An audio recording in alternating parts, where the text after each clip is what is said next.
এই stop it. কি হলো? একদম চুপ। আবার কাঁদে।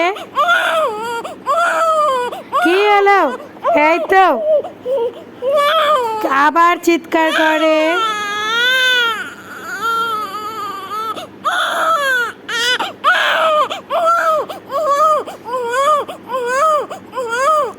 স্টপ।